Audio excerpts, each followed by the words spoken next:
Arrivano così, sotto il sole a picco, con temperature che sfiorano i 50 gradi, trascinando i loro bagagli presi direttamente sotto la stiva dell'aereo, sulla pista. Quasi un fai da te per uscire dall'inferno originato da un incendio, le cui cause sono ancora in fase di accertamento, che 8 giorni fa ha mandato in tilt l'aeroporto Fontanarossa di Catania e come effetto domino anche gli scali di Palermo, Trapani e Comiso. Il caos è servito tra partenze improvvisate, voli cancellati o spostati all'ultimo momento, beffando anche questa coppia di ragazzi originari di Nissoria che per motivi di lavoro doveva tornare in Inghilterra.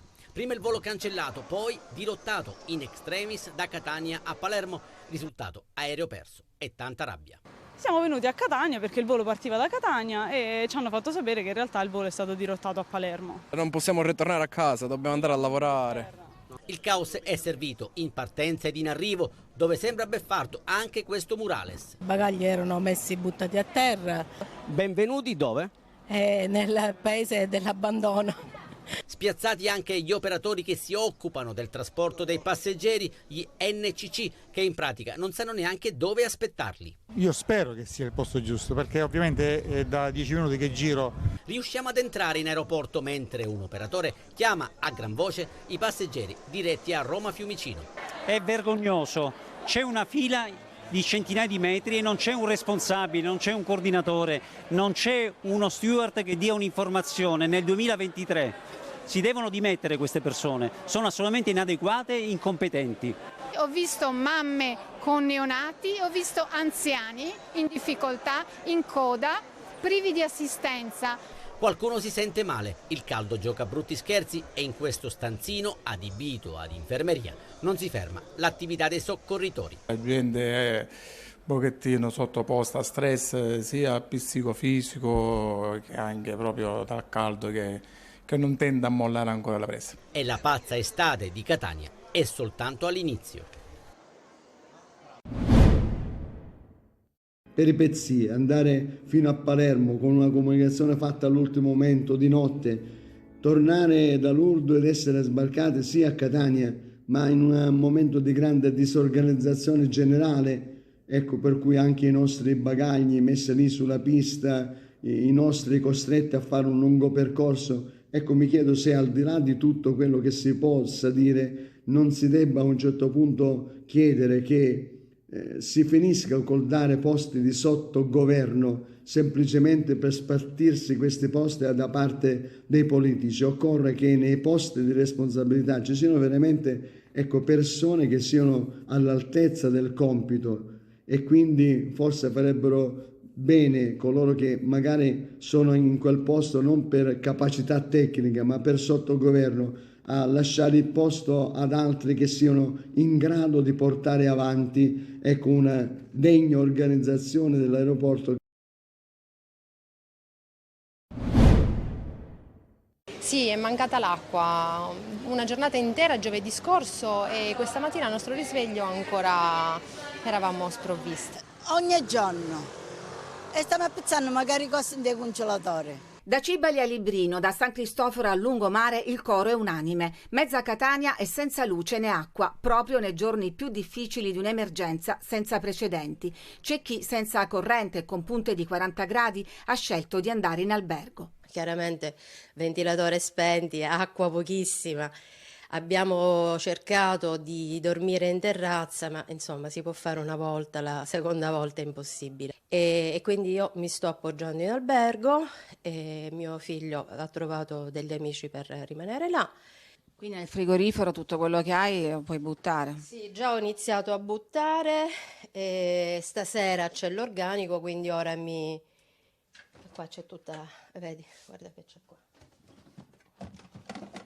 Che poi ce l'avessero detto prima, magari alcune cose noi non le compravamo. Nello stesso palazzo di via Martoglio, una traversa di via Plebiscito, anche uno studio dentistico è rimasto al buio. Siamo qua bloccati con enorme disagio da parte nostra e per i nostri pazienti, soprattutto quelli che avevano urgenza di venire anche perché fra poco vanno in vacanza.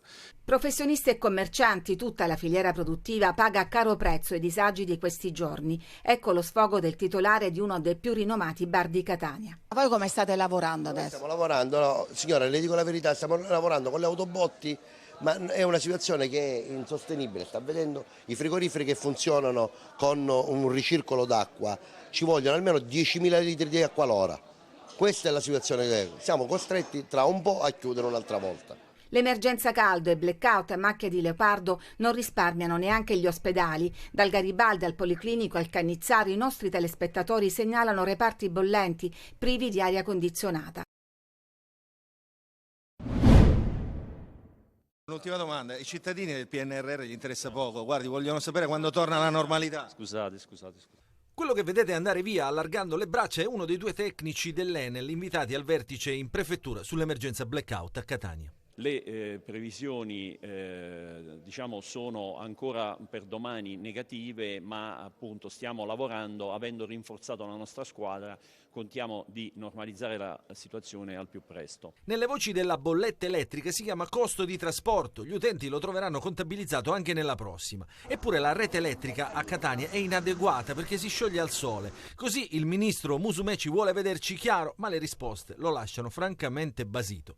Fintanto che la temperatura supera i 40 gradi, gli operai dell'Enel non risolvono il problema. È inutile girarci attorno e fare filosofia. Interi quartieri al buio a Catania e nell'Interland. Stiamo pagando da un lato cambiamento climatico al quale già da qualche anno avremmo dovuto guardare con più attenzione, dall'altro lato una infrastruttura che non appare assolutamente adeguata al nuovo contesto. I sindaci faticano a dare risposte ai cittadini.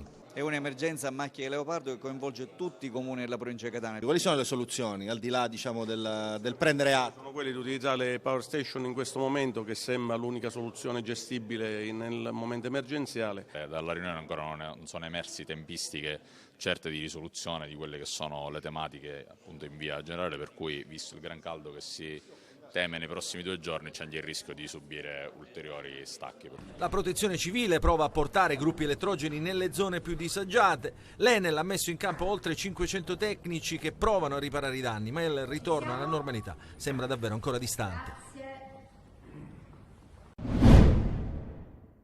Caldo, anzi caldissimo, le temperature salgono e soffia il vento ad infiammare la Sicilia. Qui siamo ad Avola, nel Siracusano, le fiamme alte e il fumo nero, visibile anche a distanza, si vede nelle immagini, hanno distrutto questo stabilimento balneare in contrada Cicirata.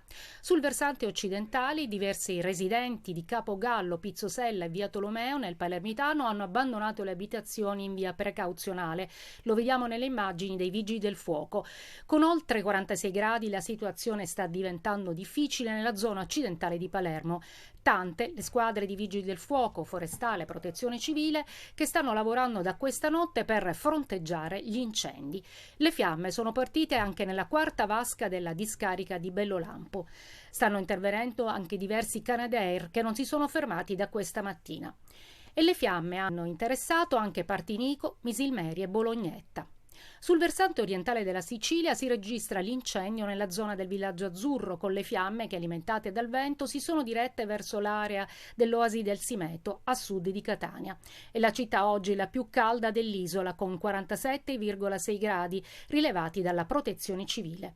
Puntuali arrivano anche gli incendi dolosi. Un bracciante agricolo di 68 anni è stato denunciato dai carabinieri a Pantelleria per un incendio in contrada Recale, lungo la via Nicà. I carabinieri hanno scoperto che il punto di innesco dell'incendio partiva dall'interno di un terreno privato. L'agricoltore aveva dato fuoco a cumuli di vegetazione. Sfuggendo al controllo, le fiamme avevano bruciato 3 ettari di terreno incolto e macchia mediterranea. Io ho 49 anni, da luglio in poi non so quello che dovrò fare. Ad agosto sicuramente avrò problemi con il mio padrone di casa, non so se mi butterà in mezzo alla strada, non so quello che farò ad agosto, vado a dormire in mezzo alla strada. Lui è Antonio, palermitano, come tanti altri percettori del reddito di cittadinanza, essendo un occupabile, da agosto non percepirà più il sussidio. Secondo una stima dell'ufficio parlamentare di bilancio, gli esclusi sarebbero il 22,9% delle persone che oggi risultano beneficiarie della misura.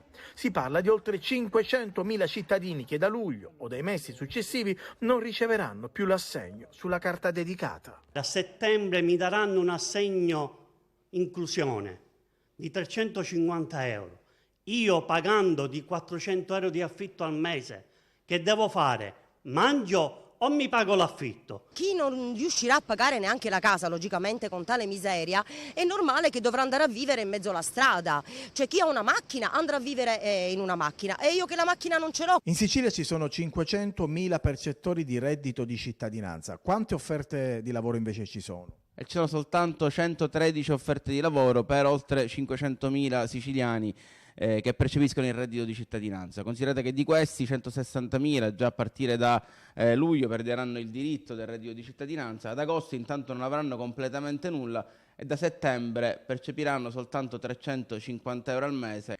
Percettori preoccupati e con tanti dubbi.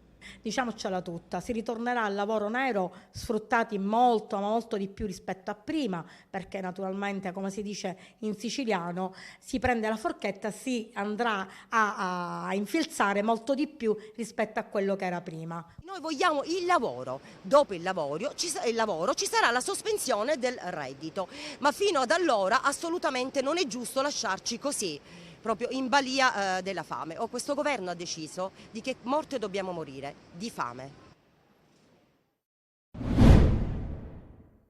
Nel vivo il ritiro di Zafferana nonostante il gran caldo, squadra che si allena 2 volte al giorno, parte iniziale della mattinata e ultime ore del pomeriggio. Lavoro atletico, di ripresa ma anche i primi dettami tattici che arrivano da Tabiani, un modulo, il 4-3-3, che resta identico ma che avrà un'interpretazione diversa. Anche i tifosi hanno voluto salutare i giocatori in serata, circa 200 presenze a Zafferana davanti, la sede del ritiro. Durante le prime sedute presenti anche i massimi dirigenti, il vicepresidente Vincenzo Grella, il direttore generale Luca Carra e ovviamente il direttore sportivo Antonello Laneri, che nel frattempo lavora a fari spenti sugli ultimi colpi di mercato, a parte l'ufficializzazione di Popovic. 4 sono importantissimi: il portiere, i difensori centrali, ne arriveranno 2, e l'attaccante di categoria superiore annunciato dal DS. Del nuovo tecnico Tabiani parla così il presidente Pelligra. Il nostro mister è forte per noi, aiuta noi a portare avanti, a dare fiducia a lui, e lui ne porta una squadra benissima e forte. E siamo tanto contenti e anche da far vincere.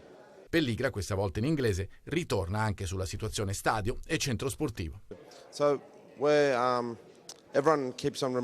Incredibile, abbiamo già lavorato un anno, ma un progetto come questo è un progetto lungo, prende tanto tempo. Non vediamo l'ora di rivelare anche a voi della stampa e ai tifosi quelli che sono i prossimi passaggi. Il piano cambia nel quotidiano, ne parlo ogni giorno col mio staff e niente, ogni giorno è molto emozionante, non vediamo l'ora del giorno successivo. Reveal what we're starting to